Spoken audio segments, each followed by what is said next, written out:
वो हरकत में रहने वाला प्रशासन आखिर अरविंद पांडे के सामने आकर बोना क्यों हो जाता है। अरविंद पांडे मुख्यमंत्री पुष्कर सिंह धामी के विरोध में, सरकार के विरोध में बोल रहे थे। जो कार्रवाई शासन के लेवल से मानी जा रही थी, उस कार्रवाई का क्या हुआ? क्या मुख्यमंत्री पुष्कर सिंह धामी इसका जवाब देंगे? तहसील के प्रशासन अधिकारी इसका जवाब देंगे? जिलाधिकारी महोदय इसका जवाब दे पाएंगे क्या?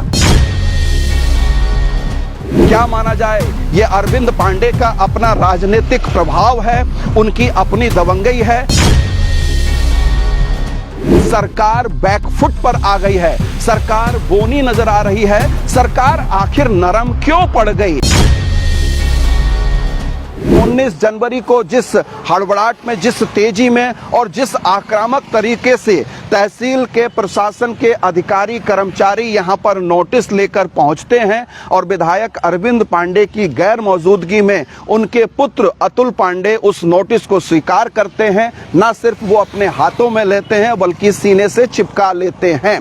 तो या तो वो नोटिस ठीक हो सकता है या फिर अरविंद पांडे का आज का स्टैंड सही हो सकता है। ये आप सोचिए, ये आप समझिए, क्योंकि बिल्डिंग जो ऑफिस का कार्यालय है वो 10 का 10 है और पीछे आप अगर यहां से देखेंगे तो वो आवास भी उनका नजर आ रहा है। आवास की बिल्डिंग भी आपको नजर आएगी, बड़ी बिल्डिंग आवास की भी नजर आ रही है आपको। और इसी आवासीय बिल्डिंग के सामने आप देख सकते हैं ये कैंप कार्यालय है, ये छोटा सा कार्यालय है जहां पर टीन सेट पड़ा हुआ है। और इस टीन सेट के भीतर जो पूरे विधानसभा क्षेत्र से या उत्तराखंड से उनके मंत्री, कैबिनेट मंत्री रहने के दौरान लोग आते थे, फरियादी आते थे, वो फरियादी इसी टीन सेट में बैठते थे। इसी कार्यालय के उस हिस्से को जो अतिक्रमण बताया गया था, हाईकोर्ट के आदेशानुसार तहसील प्रशासन ने यहां पर नोटिस चस्पा किया था। लेकिन नोटिस अपनी जगह है और ये बिल्डिंग आज भी अपनी जगह है। इस गोलर भोज के भीतर भी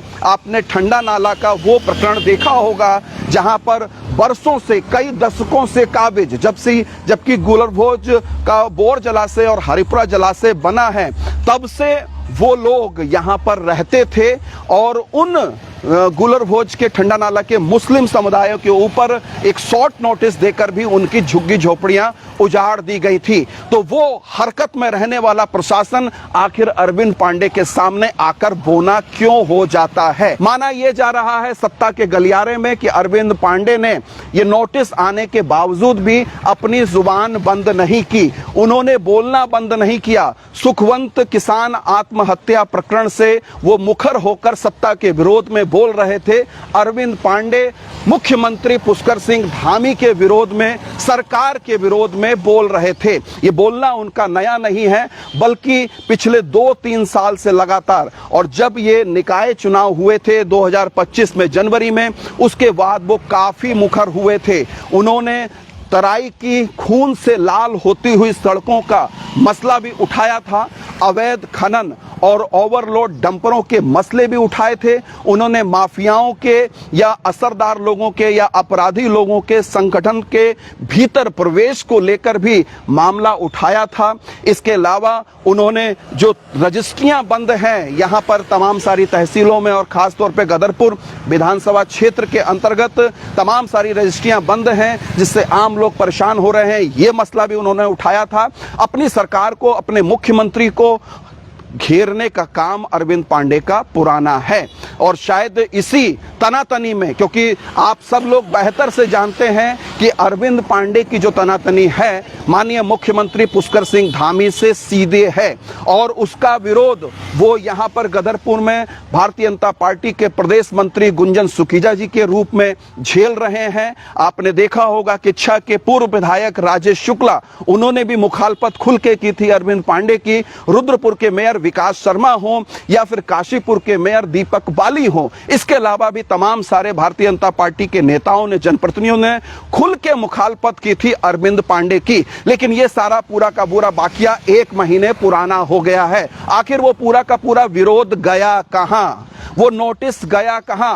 जो कार्रवाई शासन के लेवल से मानी जा रही थी, उस कार्रवाई का क्या हुआ? दो ही स्थितियां हो सकती हैं कि वो गठजोड़, वो सामंजस्य क्या हुआ, कौन सा समझौता हुआ, कौन सा कंप्रोमाइज हुआ कि आज ये जो अवैध बिल्डिंग कल तक बताई जा रही थी, ये कार्यालय बताया जा रहा था, ये जस का तस बना हुआ है, इस पर बाल भी बाका नहीं हुआ है, बुलडोजर चलना तो छोड़ो, एक यहां पर फावड़ा या खुरपी भी नहीं चली है, पूरा का पूरा टीन शेड इसी तरीके से नजर आ रहा है।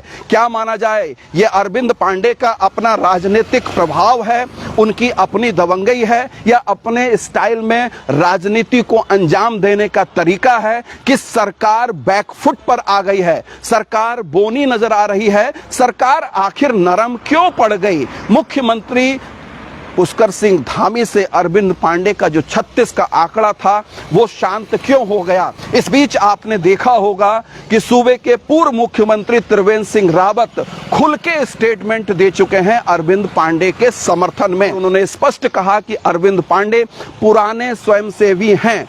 जब 80 के दशक में स्वयंसेवक आरएसएस का काम होता था तब वो एक साथ काम करते थे, उसके बाद मंत्रिमंडल में भी साथ रहे हैं, 5 बार के विधायक हैं, चेयरमैन बाजपुर के रह चुके हैं, पुराना ताल्लुकात है, और ऐसे में किसी कार्यकर्ता के ऊपर अगर कोई बात आती है तो उनका मौके पे पहुंचना, तकलीफ को जानना जायज है, और इसी संदर्भ में वो यहां आना चाह रहे थे कैंप कार्यालय में। जब तहसील प्रशासन ने 19 जनवरी को आकर यहां पर एकाएक शाम के वक्त में नोटिस चस्पा किया था, उस समय यह माना जा रहा था कि अरविंद पांडे के जो विरोधी हैं वो परवान चढ़ रहे हैं, और इस कार्रवाई से पूरे अरविंद पांडे की जो राजनीतिक छवि है उसको धूमिल कर दिया जाएगा, उसको तहस नहस कर दिया जाएगा। आपने देखा होगा तराई के अंदर तमाम सारी बस्तियों को उजाड़ दिया गया, तमाम बाजार को उजाड़ दिया गया, अतिक्रमण के नाम पर पत्रकारों के घर तोड़ दिए गए। बाजपुर के अंदर आपको मालूम होगा बिमल भारती, एक दलित पत्रकार, इसी भारतीय जनता पार्टी की सरकार में उसने चूंकि एक खबर दिखाई थी कि पुलिस के ट्रांसफर किस तरीके से मनमानी तरीके से हुए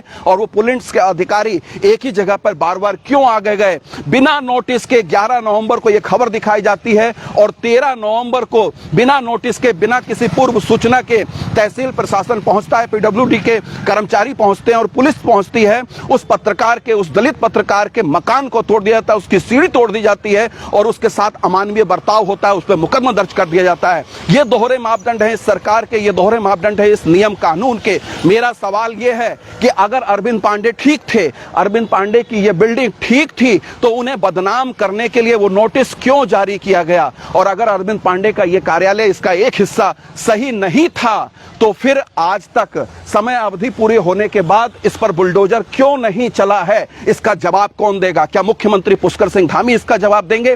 तहसील के प्रशासन अधिकारी इसका जवाब देंगे? जिलाधिकारी महोदय इसका जवाब दे पाएंगे क्या?